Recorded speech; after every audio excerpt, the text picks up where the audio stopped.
നമസ്കാരം. ടാറ്റ ഗ്രൂപ്പ് പിൻവാങ്ങുന്നു എന്നുള്ള വാർത്ത പലർക്കും വലിയ നിരാശ സൃഷ്ടിച്ചിട്ടുണ്ടെങ്കിൽ സെയിലിംഗ് കമ്പനിക്ക് കൂടുതൽ ഊർജമാണ് അതിലൂടെ ലഭിച്ചിരിക്കുന്നത്. സെയിലിംഗ് കമ്പനി ആരംഭിക്കുന്നു.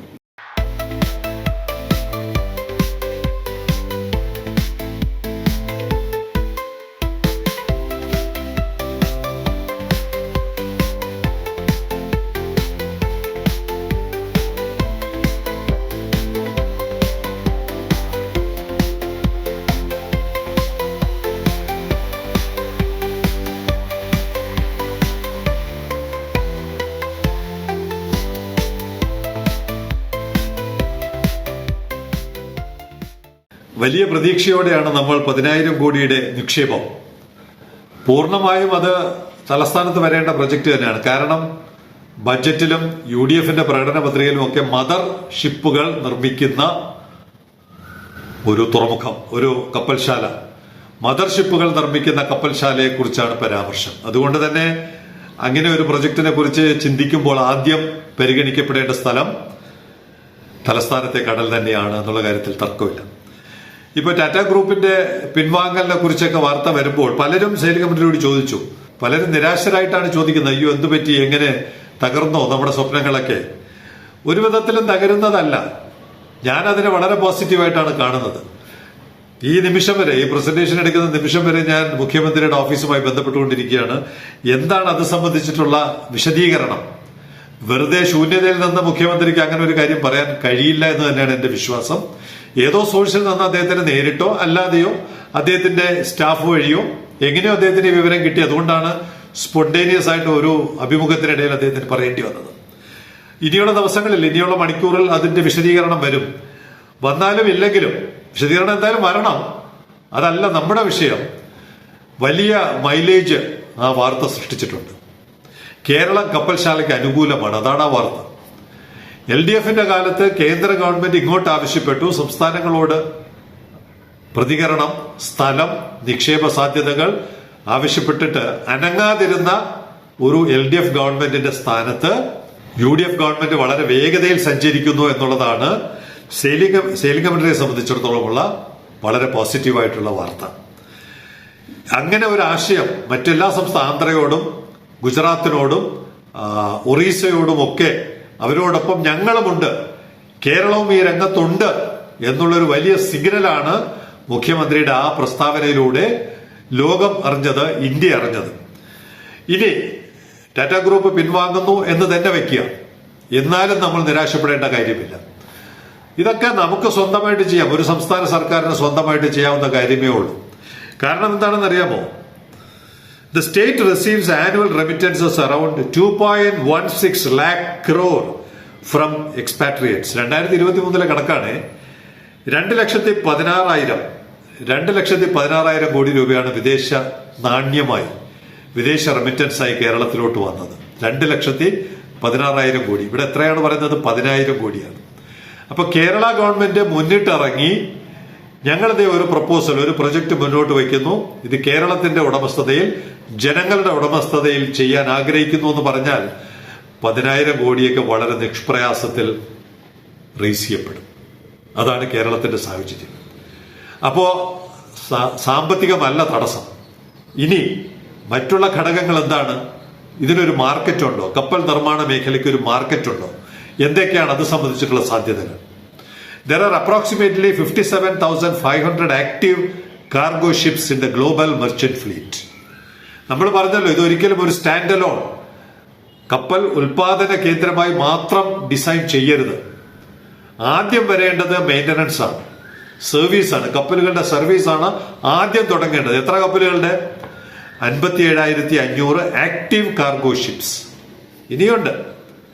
When looking at the broader maritime sector, which includes all commercial vessels such as oil tankers, bulk carriers, passenger ships and tugs, the total world fleet exceeds 1,05,000 ships.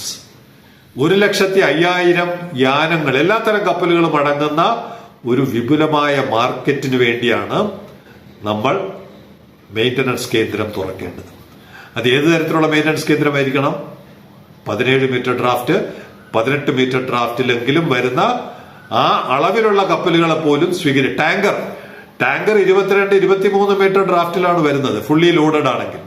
അപ്പൊ അവയ്ക്കൊരു maintenance, ചൈനയിലോട്ട് പോണ വഴിക്ക് ഒരു maintenance വേണമെങ്കിൽ പോലും നമുക്ക് കയറ്റി നിർവഹിച്ചു കൊടുക്കാൻ പറ്റുന്ന തരത്തിൽ അത്രയും ഡ്രാഫ്റ്റുള്ള കടലിൽ വേണം ഇങ്ങനെ ഒരു മെയിന്റനൻസ് കേന്ദ്രം ആരംഭിക്കുവാൻ. അപ്പോൾ മാർക്കറ്റ് അഷ്വേർഡ് ആണ്. അതിന്റെ വിശദമായ കണക്കിതാണ്. General cargo and multipurpose 16,100, bulk carriers 12,700, container ships 5,600, chemical and oil tankers 6,200. അങ്ങനെയാണ് 1,05,000 കപ്പലുകൾ സിക്സാഗ് നമ്മുടെ അങ്ങോട്ടും ഇങ്ങോട്ടും പോയിക്കൊണ്ടിരിക്കുന്നത്. അപ്പൊ അവയ്ക്ക് അത് അഡ്രസ് ചെയ്യുന്ന തരത്തിലുള്ളതായിരിക്കണം നമ്മുടെ ആദ്യത്തെ ഡിസൈൻ. അതിന്റെ തുടർച്ചയായിട്ടാണ് കപ്പൽ നിർമ്മാണത്തിലോട്ട് പോകേണ്ടത്. മുഖ്യമന്ത്രി അടിയന്തരമായി സെറ്റപ്പ് ചെയ്തിട്ടുണ്ടെങ്കിൽ, ഡൽഹിയിൽ ഒരു ഫോളോ അപ്പ് ടീമിനെ സെറ്റപ്പ് ചെയ്യുന്ന അദ്ദേഹം സംസാരിക്കുന്ന കേട്ടു. അങ്ങനെ സെറ്റപ്പ് ചെയ്തിട്ടുണ്ടെങ്കിൽ അവരോട് അടിയന്തരമായി കപ്പൽ മന്ത്രാലയം അല്ലെങ്കിൽ ധനകാര്യ മന്ത്രാലയം ആയി ബന്ധപ്പെട്ട് നമുക്ക് അവകാശപ്പെട്ട തുക വാങ്ങിയെടുക്കാനുള്ള ശ്രമം തുടങ്ങണം.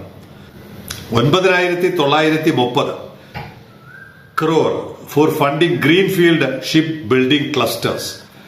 ആദ്യമായിട്ട് ഒന്നുമില്ലാത്ത സ്ഥലത്ത് തുടങ്ങുന്ന കപ്പൽ ശാലയ്ക്ക് വേണ്ടി 9,930 കോടി രൂപ കേന്ദ്ര സർക്കാർ നീക്കിവെച്ചിട്ടുണ്ട്.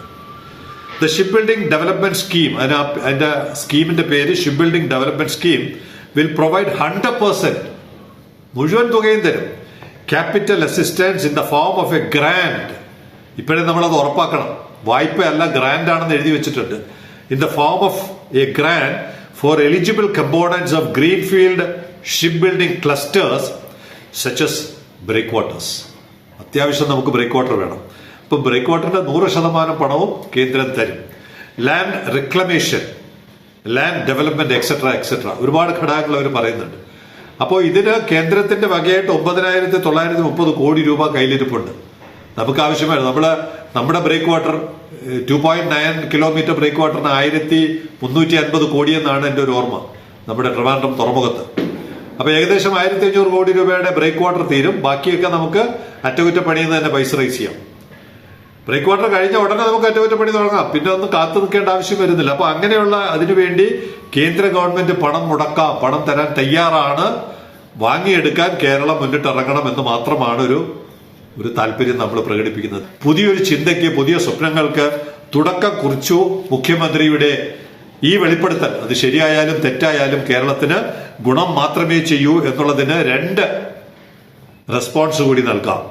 Thomas F, ship maintenance is most profitable and most job generating service. മിക്കവാറും ആ മേഖലയിൽ ജോലി ചെയ്യുന്ന ആളായിരിക്കും. It is the most apt service sector suited four Kerala. കേരളത്തിന് അനുയോജ്യമായ ഏറ്റവും നല്ല മേഖലയാണ് കപ്പൽ മെയിന്റനൻസ്. അതുകൊണ്ട് തന്നെ നമ്മൾ ധൈര്യമായിട്ട് നമുക്ക് മുന്നോട്ട് പോകാം. ഇന്നലെ പറഞ്ഞല്ലോ, ധാരാളം മലയാളികൾ ഈ രംഗത്ത്. വേറൊരു കത്തുകൂടെ ഉണ്ടായിരുന്നു, ഞാൻ ആ കത്ത് എഴുതിയെടുത്തില്ല. ബഹ്റൈനിൽ 100 കണക്കിന് തൊഴിലാളികൾ, ഒരു പ്രത്യേക മെയിന്റനൻസ് സെന്ററിന്റെ പേര്, ഡ്രൈ ഡോക്കിന്റെ പേരുണ്ടായിരുന്നു. 100 കണക്കിന് മലയാളികൾ ആ ഡ്രൈ ഡോക്കിൽ ജോലി ചെയ്യുന്നു. അപ്പൊ അവർക്കൊക്കെ നാട്ടിൽ വന്നാൽ ജോലി ചെയ്യാൻ അവസരമുണ്ടാകുമല്ലോ എന്ന് പറയുന്നത് കേട്ടു. മൂന്നാമത്തെ ഒരു പ്രതികരണം അജിത് പ്രസാദിന്റേതാണ്.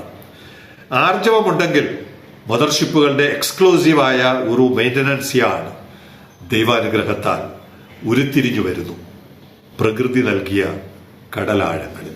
തീർച്ചയായിട്ടും മിസ്റ്റർ അജിത് പ്രസാദ്, നമ്മളെല്ലാവരും ഒരുമയോടെ പ്രവർത്തിക്കാമെങ്കിൽ ഒന്നാം തരം ഒരു മെയിന്റനൻസ് കേന്ദ്രം നമുക്ക് രൂപം കൊടുക്കാൻ കഴിയും. ഇതിന്റെ തുടർച്ചയായിട്ട് ഒരു പ്രതികരണം കൂടി നൽകാം.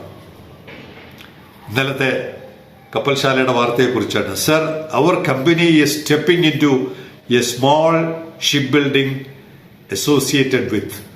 അവരുടെ ഐഡന്റിറ്റി അവരുടെ പെർമിഷൻ ഇല്ലാതെ പറയാൻ പറ്റാത്തത് കൊണ്ട് അവർ അസോസിയേറ്റ് ചെയ്യുന്ന സ്ഥാപനങ്ങളെ ഞാൻ തൽക്കാലം വെളിപ്പെടുത്തുന്നില്ല. Once it goes well, we are interested in Trivandrum to അടിയറ സിംബൽ.